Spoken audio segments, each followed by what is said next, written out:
All right, I'm here to present my case study for EDL 852. So to summarize, the Lightville Community School District is needing to expand. So they're growing, and this secondary school has only been there 11 years, but because they're growing, they need to make space for these new families. So there's three separate solutions. They could build an addition onto the junior high school. They could build additions onto both schools, or they could build a new school for 6th through 8th. So the superintendent's recommendation was to build a new school. So stakeholders had primarily three different takes on the situation.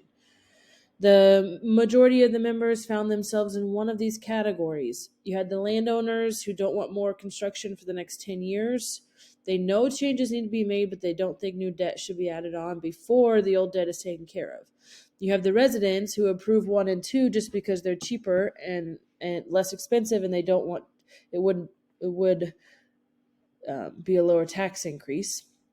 And then you have the new residents who are coming in and they want there to be enough space for their kids, because a lot of them have school-age kids, and they would like that updated school. So it took 4 months, but the school board decided to support the construction of a new middle school.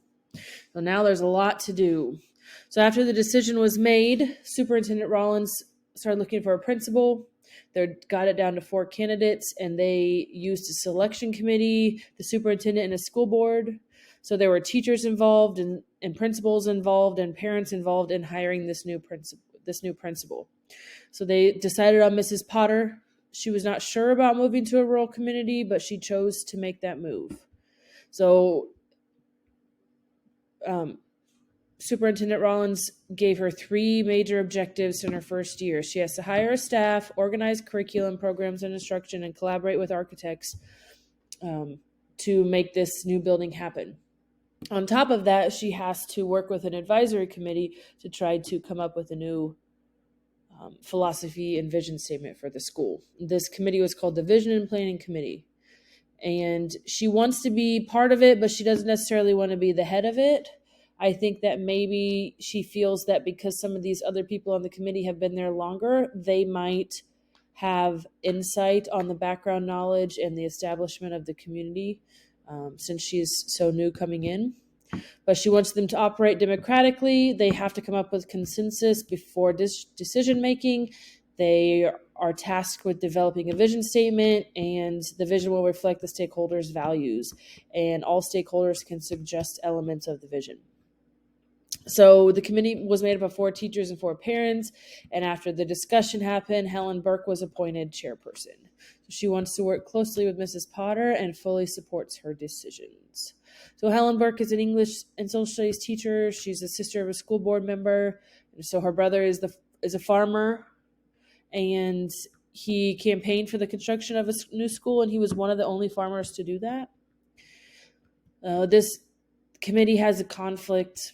So Helen had to be convinced to be the chairperson, and she said she would only be the chairperson if Mrs. Potter agrees to help her with the job. Well, Helen does respect administration and wants Mrs. Potter to know that they support her and will back her up in her decisions. Mrs. Potter wants the committee to collaborate together to come up with the vision, and the committee wants Ms. Potter to write the vision, and then they will give their opinions. So in the end, they're not really coming to a consensus on how this is going to work. So the plan put forth by the committee and Mrs. Potter did not include data use, technology, equity, diversity, digital citizenship. It did not include it very well. The plan is to get the community input prior to approving the philosophy and vision, so they did include community. Mrs. Potter wants the committee members to share their values and vision of the school, and they just want her to come up with a statement. So the lack of consensus is there, and we don't know how the committee will implement their plan, and we don't know how they will evaluate their plan. No one's been harmed by the actions or decisions. There was a conflict, and there kind of still is some issues there. I don't know if they were necessarily unethical, but they're not really fully agreed upon together. And there's been no actions that go against a law, and there has not been a breach of contract. Principal Potter is working hard to uphold her guidelines and expectations as a principal. So here's a sentence about exactly what this is all about. The Lightville Community School District voted to build a new middle school where a principal was hired to guide the progress of the school and to work collaboratively with a committee in order to form a philosophy and vision for the new school. So the superintendent and the school board should be more involved here. I mean, that part is missing. We don't really know for sure if they're part of this committee in the long run or if they're just getting input on the side. We also need to know if the school district itself has a vision statement already. Like the district probably has a philosophy, so we need to make sure that the new one goes along that and isn't completely different than what the district already has in place. We only know about Mrs. Potter, Mrs. Helen Burke, and a little bit about Dan Kelby, but we don't know any more about the other committee members. So it's going to be really important to get to know them, to kind of better see their side of things. And we don't know any of the values or visions for the new school put forth by those people because they are not wanting to collaborate and share those. And we do know where the school is going, so there's not really any missing facts on that. It's just going on the existing property. So it's important to think about what's missing because it's going to help piece together an overall vision for the school. And knowing that values are important to members of the committee, the board, the superintendents, the community members, any stakeholders, knowing their values is important because the vision and mission need to reflect those. So to prioritize this and review it, there's a new middle school being built. An advisory committee was created to form a mission and vision statement, and it was made up of various stakeholders. Principal Potter doesn't think she should be the head of it, so they chose Helen Burke. And even though Helen Burke is the leader of it, she still thinks Mrs. Potter should be writing the vision statement, and they're just going to critique it when she's done. Helen does have a brother who is a member of the community and wants this new school to happen. So hopefully some of that motivation with connections there is evident. The committee is not in agreement on how it should happen, so they're going to have to get on board, and Helen is going to have to be a little more understanding, and hopefully she can kind of stop the side conversations so this committee can actually get down and discuss things without decisions being made for them. Mrs. Potter doesn't think she should be the one making all the decisions and would like to work collaboratively because she knows the school is not hers. Even though she was hired to run it, it is not hers. It is a part of the community now. So her plan was to create the philosophy, and the members share their values and beliefs, and the ideas are discussed, and then they're agreed upon with consensus, and then they're sent to the board for approval.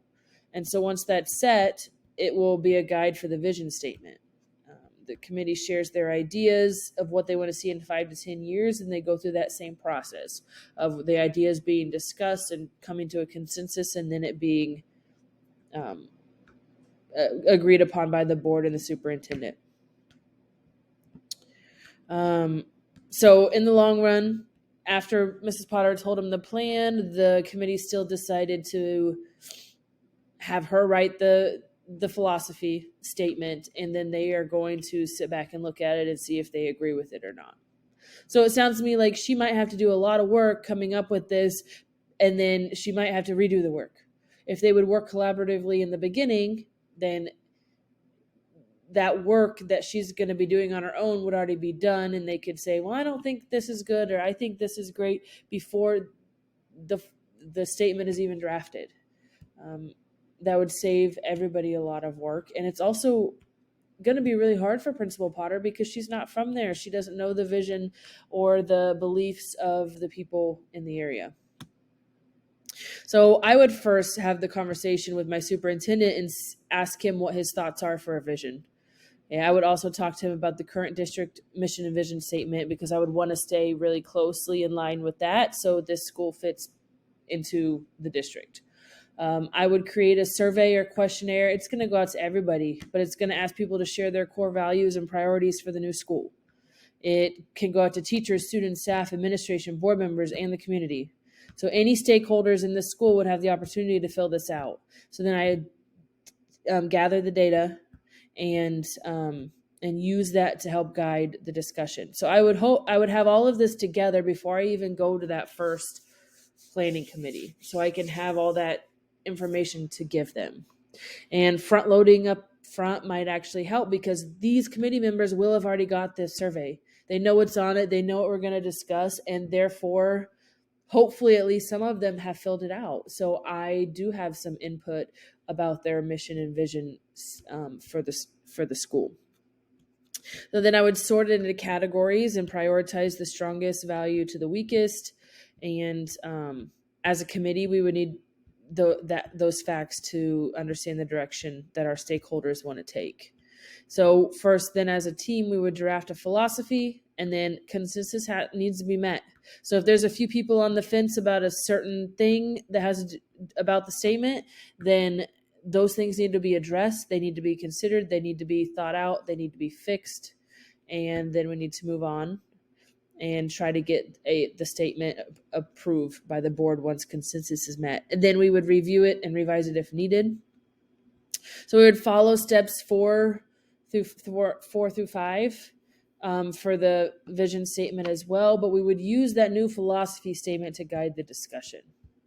So once that's done and it is agreed upon by the administration, then as a committee, we would have to come up with a very well thought out and structured plan as to how to get the word out. Because the way you do that is going to say it all. If you just say, hey, this is what we're doing, and not give people the why, or not give them enough of a heads up, or not give them enough of an opportunity to be involved and have buy-in, then they're all just going to say, okay, they don't care about our thoughts. But if you do it, you can do it correctly to where you implement it and you get them involved and you make them feel heard and take care of it that way.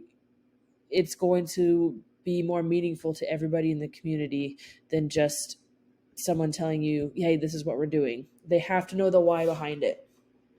That kind of leads into my leadership qualities. These are some of the things I've learned from working with my district in the process of creating our new vision and mission statements. And I would use that knowledge to help lead this committee. And then to implement the plan, I would have to be very careful how I address the committee. So they're not interested in collaborating, but if I could show them what benefits would come out of collaboration, then I think that it could go a lot differently, and it would be a well more rounded and well thought out vision statement than if Principal Potter was just writing it for herself. So all stakeholders, so some of the pros is all the stakeholders would have the opportunity to provide input. I would be considering the district philosophy to help align the new school. Collaboration would be encouraged, promote the future and success of every student when a well-written statement comes about. And diversity and equity are considered when input is provided from multiple stakeholders. So some of the cons could be that the committee doesn't agree with collaborating, which we know they don't. So if they continue to be that way, that would be really tough. One person creating the vision alone is that it's hard to get people on board with one-sided ideas. People don't want to hear one-sided ideas. They want to hear that a lot of people's brains were put together to make that a lot of people agree with it. There's still the possibility they'll reject it, and a new principal is new to the community and has more work than others to get people on board. So a plan to front load and come to a meeting with data and encouraging collaboration might not be well taken. So I'm going to do all this work to get the data collection and come to this meeting prepared to get this process rolling, but I have to keep in mind that it might take some work, some really hard work to get to know those committee members, to find out how they really tick in order to get them on board with collaborating.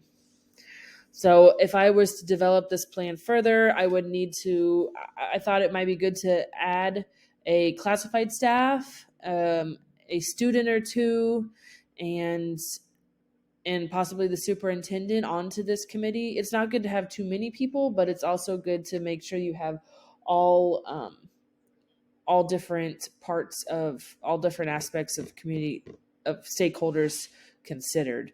So you have to have representation from different interests and abilities. To further develop this plan, I would need to look into and learn more about the curriculum, technology, and assessments that Principal Potter is choosing for the school district. It's really important to make sure that those are also aligned with the vision and the philosophy of the school. And this plan promotes the current and future success and well-being of each student by asking the community and staff input. I'd be building a solid culture where stakeholders feel heard and the important to the process. And when people feel heard, there's a positive relationship and quality buy-in.